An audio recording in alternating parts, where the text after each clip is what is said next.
Amigas y amigos, ¿cómo están? Bienvenidos, estamos en el Cara a Cara. Siempre domingo, 22 horas en Vive Canal. Recuerde, si hoy día se la perdió, coméntelo. Sábado próximo a las 9 de la mañana, 9 de la noche y domingo 13 horas. Estamos siempre con los unos y los otros, digo yo. Somos transversales, todos incluidos, todos invitados. Personas, personajes con éxitos, derrotas, anónimos, conocidos, reconocidos, en todas las áreas. Como a usted le gusta, por eso estamos hace 20 años y más, acompañándolas y acompañándolos con esta historia de amor del cara a cara en televisión. Tenemos en esta oportunidad, pero antes, Renaissance Santiago Hotel, con las mejores terrazas para que conecte a su manera con eventos, cumpleaños, etcétera, lo que usted quiera. Todo de acuerdo a capacidades del plan paso a paso. Sus terrazas al aire libre y salones cuentan con 8 renovaciones de aire por hora gracias a su certificación LED Gold, lo que lo convierte en el hotel más sustentable de Chile. Recuerde, Renaissance Santiago en Avenida Kennedy 4700, Avenida Kennedy 4700 y en nuestras redes sociales Renaissance Santiago Hotel. Vive la vida descubriendo la vida aquí en el Renaissance Hotel. Estamos con un invitado muy particular. Yo creo que en más de 20 años pocas veces hemos entrevistado a un hombre que estudia ciencia, un físico, un científico, un investigador. Se trata de don Andrés Gomberov, que es físico teórico. Voy a leer su currículum. Es investigador del Centro de Estudios Científicos. Se doctoró en Ciencias con mención en Física en 1997 en la Universidad de Chile. Luego hizo postdoctorados en el CES y en la Universidad de Syracuse en Nueva York. Sus intereses científicos se centran en la gravitación, ya le preguntaremos de qué se trata, y la teoría de campos, principalmente en la física de agujeros negros. Andrés Gomberov es también autor de libros de ciencia para todo público. Entre ellos destacan, y los tenemos acá, Física y berenjenas, Einstein para perplejos, escrito junto a José Edelstein, La música del cosmos, La antimateria, magia y poesía. También, claro, escrito también con coautoría de Edelstein. Ha sido además columnista de ciencia en distintos medios y conductor de la serie de microprogramas audiovisuales, comillas, Belleza Física, que se transmitieron por CNN Chile el año 2017. Don Andrés Gomberov de Chile, qué tremendo currículum, qué tremendo. Hola Tomás, gracias por invitarme. Encantado. Tu casa, cara a cara, hace rato que te estaba invitando, hace como 20 años que querías que viniera. Pero mientras tanto vas investigando, vas estudiando, vas publicando libros. De atrás para adelante tienes este es como el más antiguo, ¿no? Sí, ese es Física, este es el más antiguo. Física y berenjena. Andrés, la gente habla la ciencia, la física, la investigación. ¿Qué diablo es eso a lo cual tú te dedicas y has estudiado tanto tiempo y viajas y vas a Europa y vuelves y vas a Holanda y Bélgica? ¿Qué estudias en sencillo para nosotros los ignorantes? Bueno, digamos, la ciencia es una de las actividades humanas más antiguas. Partió el concepto occidental que tenemos de ciencia con Pitágoras, el siglo VI antes de Cristo, más o menos. Y desde ahí hay mucha gente que está dedicada a eso y hay muchas distintas disciplinas científicas. Entonces, yo te hablo por mí. Mi disciplina científica es la teoría de campos, la teoría de altas energías, la física teórica. ¿De qué se trata? Se trata de entender de qué está hecho el universo. Y la pregunta quizás más importante de mi área es cómo y cuándo comenzó el universo, o lo que entendemos por universo. Las preguntas que tenemos son preguntas infantiles, esas mismas que se hacen los niños. ¿Es el universo infinito? ¿Por qué la noche es oscura? ¿Cuál es el origen de todo? ¿Por qué hay todo en lugar de nada? Y eso se viene estudiando desde Platón, como te decía, hasta el día de hoy. Y increíblemente han habido muchos avances. Te puedo después contar un poco lo que yo más particularmente hago, pero hay un ejército de gente intentando dilucidar estas preguntas fundamentales. ¿De dónde venimos? ¿Cómo se originó? ¿Cuál es tu... hacía quemarropa, Andrés, para ir desglosando y desarrollando? ¿Cuál es tu teoría? ¿Cuál es tu idea? ¿Qué vas descubriendo en 20 años de investigación? Tú estás en los 40 y fracción, más o menos. 50 y fracción. 50 y fracción. Bueno, llevas 20 y tantos años estudiando. ¿Qué pasa? Sí. ¿De dónde venimos? ¿Para dónde va esto? ¿Qué es ¿Dónde está la partida, en tu opinión, en tus estudios? Bueno, aquí afortunadamente en ciencia hay ciertos consensos, hay algunas opiniones en la ciencia más contemporánea, claro, pero digamos que en física hoy día sabemos que el universo tal como lo conocemos comenzó hace 13.800 millones de años. 13.800 millones de años. Claro. El inicio del universo. ¿Ya? Son como los números de los presupuestos de la nación, ese tipo de números, 13.000. Ya, grande. Decenas de miles de millones. ¿Ya? Allí ocurrió algo bien notable que llamamos el Big Bang, que lo descubrió de hecho un cura católico, Lemaitre, a principios, en las primeras décadas del siglo XX. Y luego, con el correr de los años, la evidencia aumentó y hoy día nadie puede negar que hace más o menos 13.800 millones de años el universo era minúsculo, muy pequeño, muy caliente y empezó a expandirse hasta nuestros días. Tenemos fotos, tenemos miles de cosas. Sin embargo, el área que yo estudio se pregunta realmente qué pasó en la primera fracción. Esa es muy difícil de entender porque, bueno, es difícil hablar con esto, perdón, Tomás. No, tranquilo, Andrés. Hay dos grandes teorías en la física del siglo XX. Una es la física de partículas, la mecánica cuántica, que es la física de lo pequeño, de lo muy pequeño, los átomos. A principios del siglo nadie entendía cómo podían los átomos funcionar, por qué existían, por qué eran como eran. Y la mecánica cuántica en 1923, a Heisenberg, Schrödinger, Dirac y varios otros, comenzaron esta teoría que fue impresionante. Es un mundo muy, muy raro y muy hermoso, es lo que trato yo de contar en estos libros un poco. Simultáneamente, en 1916, Albert Einstein hace su teoría de la relatividad general, que es la teoría de la gravitación, esa que normalmente la gente conoce en el colegio por Newton. Los cuerpos se atraen, las cosas se caen en el suelo, la luna orbita alrededor de la Tierra. Esos son fenómenos gravitacionales. Pero Einstein creó una nueva teoría de la gravitación que puede explicar bastantes más cosas. Y el gran misterio es que estas dos teorías fundamentales del siglo XX son contradictorias. Ahora, ¿qué quiero decir con contradictorias? No existe una teoría cuántica de la gravitación, no podemos juntarlas. Y lamentablemente sí necesitamos juntarlas. Tú me vas a decir qué tiene que ver los átomos con el universo. Bueno, al principio, en esa primera fracción de segundo, cuando todo comenzó, el universo era muy pequeño. Y es necesario tener una teoría que junte, que abrace estos dos pilares para entender el origen, que es la gran pregunta que tenemos. Entonces, hasta el día de hoy, nos estamos preguntando cómo es esa teoría cuántica de la gravitación, que suena súper cool, ¿no es cierto? Pero es eso, ¿cómo podemos juntar estos mundos de lo pequeño y esto de lo universal y de una manera coherente para explicarnos de dónde venimos y cómo nació todo esto? Y tal vez una pregunta un poco tosca, Andrés, pero en tu investigación de años, en tus estudios de años, en tus libros, 3, 4, 5 publicaciones de gran difusión e interés, ¿cómo avanzas tú en la exploración, cuando te metes en el túnel de la investigación? ¿Es lectura? ¿Es documento? ¿Es intercambiar conceptos, opiniones e hipótesis con otros físicos, científicos? ¿Cómo es ese proceso? Es todo eso. Los científicos, los físicos teóricos, normalmente trabajamos con pizarrón, conversando, haciendo cálculos, porque el lenguaje en el que, por una manera misteriosa, de algún modo que no entendemos, nos habla el universo, es el lenguaje de las matemáticas, o el lenguaje que le hablamos.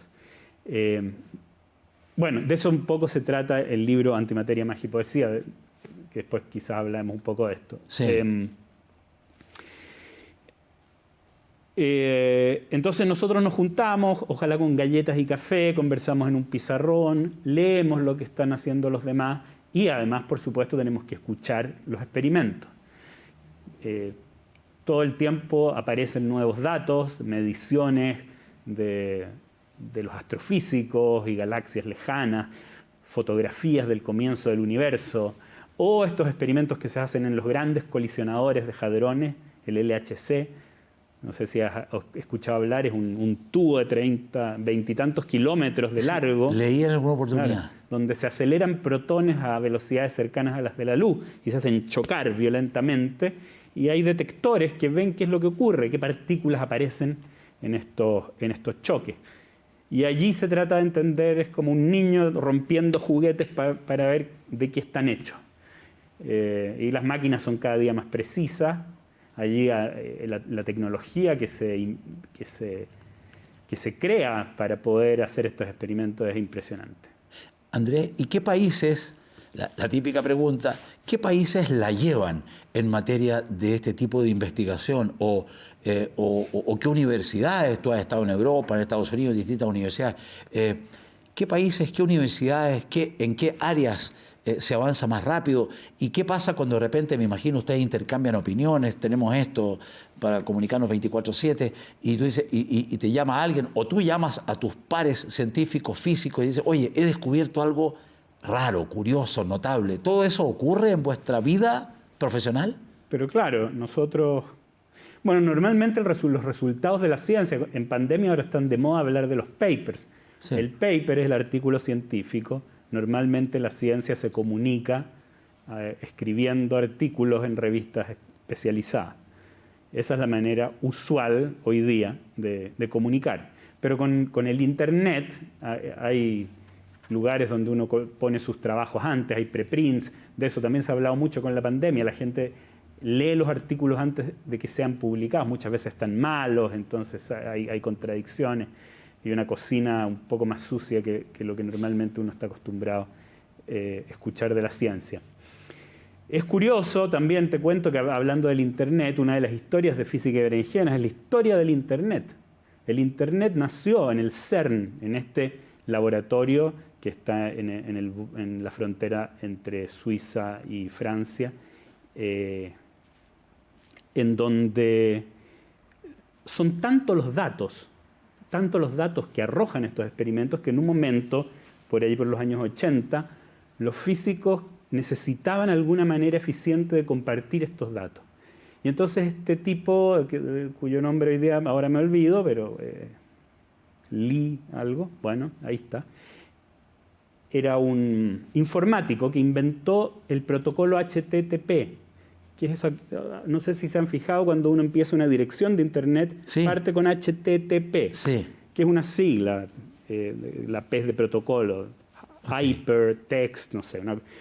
Ese protocolo nació en el CERN porque querían poder comunicar de una manera eficiente los resultados de experimentos. Así que el Internet como tal nació gracias a esta búsqueda infantil de entender qué pasa en el universo de las partículas elementales.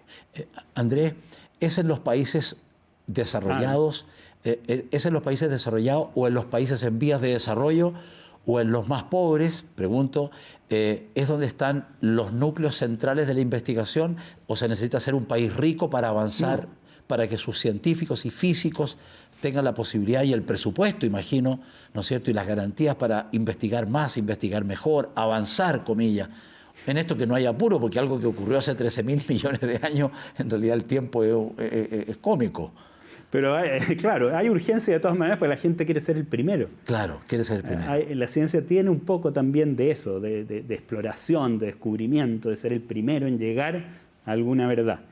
Mira, los países, la aventura científica es tremendamente universal. No hay hoy día ninguna cultura en la Tierra que se haya podido negar a la ciencia y a la tecnología. Es una cuestión maravillosa. Desde ese punto de vista es maravillosa porque es muy universal. Y es buena en casi cualquier lugar o en muchos lugares. Por supuesto que hay que tener dinero para tener una universidad. Entonces, mientras más dinero tiene un país, va a tener universidades con más gente, con más actividad, y sobre todo cuando se trata de hacer experimentos muy caros. Pero fíjate, por ejemplo, en astronomía, Chile es muy importante, hay una cantidad enorme, y deben aquí hacerse las inversiones más grandes en observatorios nuevos. sin ser un país particularmente rico. Claro, son los países ricos los que invierten, Estados Unidos y Europa, en estos telescopios, y Chile también pone lo suyo. Claro. Entonces, un poco depende. Obviamente, la física más experimental está mucho más desarrollada y es más fácil hacerla en países que tienen más dinero o que ponen más dinero en eso. Otra cosa que además ocurre es que en los países más desarrollados no solo la ciencia es más fácil de hacer, sino que también la industria. En países desarrollados hay una industria que es mucho más de conocimiento. Y entonces también requieren muchos doctores en ciencia, requieren tecnologías de punta, requieren personal más calificado, y eso hace que todo avance de manera más armónica. ¿A qué edad, Andrés, te empezó a interesar este tema, por llamarlo, este temazo, esta situación, esta carretera que es casi insondable e interminable? Porque me imagino que mientras más vas aprendiendo, investigando, conociendo y descubriendo, como que se te va alejando más la zanahoria final, digamos, primero. Y segundo, en alguna oportunidad has sentido los últimos 25 o 30 años un poco hastiamiento, porque no vas avanzando como quisieras. Yo he dicho, ¿sabes qué? Voy a cerrar este capítulo y me voy a dedicar a otra cosa, a la docencia, a otras áreas de la investigación, a otros mundos. ¿Te han pasado la primera y la segunda pregunta? Bueno, lo primero es, yo creo que desde niño, y yo creo que la mayoría de los niños son bastante científicos, son muy curiosos, todos rompen juguetes. Ahora son más tecnológicos los juguetes, más difícil de entenderlos abriéndolos. Pero uno hacía experimentos en el jardín, le pedía a mi papá que me trajera del hospital algún producto para, no sé, para hacer jabón en la casa. Para hacer jabón, ¿eh? Claro. De repente uno veía por ahí una fórmula para hacer jabón, entonces necesitaba hidróxido de sodio. Estoy mintiendo, porque no soy químico. Como mi padre es médico en el hospital. Don Luis Gomberov. Claro. Esas cosas ocurrían, o hacía pólvora en el jardín. Usted sabe que los chinos descubrieron la pólvora y tiene 3 ingredientes solamente. Entonces yo trataba de juntarlos y hacía unas explosiones salvajes. Claro. Bueno, la ciencia por eso me gustó desde chico, y luego en la universidad, no en la universidad, un poco antes, en el colegio, la física me encantó. Quizás el programa de Carl Sagan, Cosmos, que para mí realmente es lo máximo en esto, en lo que se llama divulgación científica, un término que no me gusta mucho, pero en la comunicación de la ciencia para todo público. Carl Sagan era un maestro, hizo esta serie Cosmos en los años 70, fines de los años 70, sí, entonces yo tenía 10 años entonces. Te lo devoraste. Y eso me fascinó porque era una persona muy distinta. Bueno, después podemos hablar de eso, pero paso a tu segunda pregunta, que ya me olvidé, Tomás. Sí, típico Andrés Gomberov. Oye, menos mal que llegaste al cara a cara, a la conversa aquí.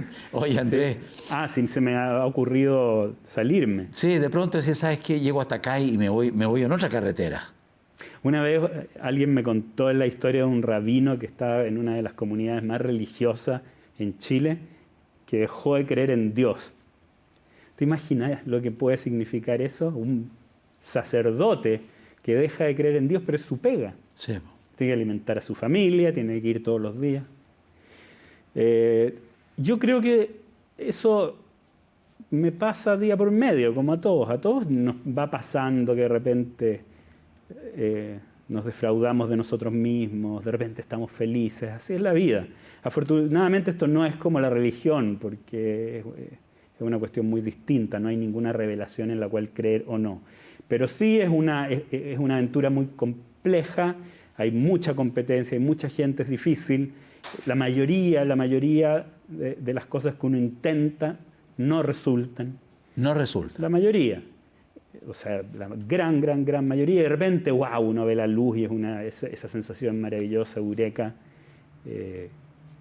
y publica algo, qué sé yo. Pero bueno, es un poco arriba y abajo, un tobogán de emociones, la ciencia. Claro. Y eso es bonito también, porque lo llena uno de vitalidad. Sí, ¿no? Estamos recién empezando la conversación, estamos en el cara a cara, estamos con el físico Andrés Gomberov, que ha publicado tantos libros que vamos a ir desglosando su temática, en fin, y la trastienda de cada uno de ellos. Vamos a ir a una pausa, estamos en el cara a cara, siempre domingo 22 horas, domingo en Vive Canal. Volvemos en un instante, pero antes, ¿te sientes cansado, fatigado, somnoliento y sin energía?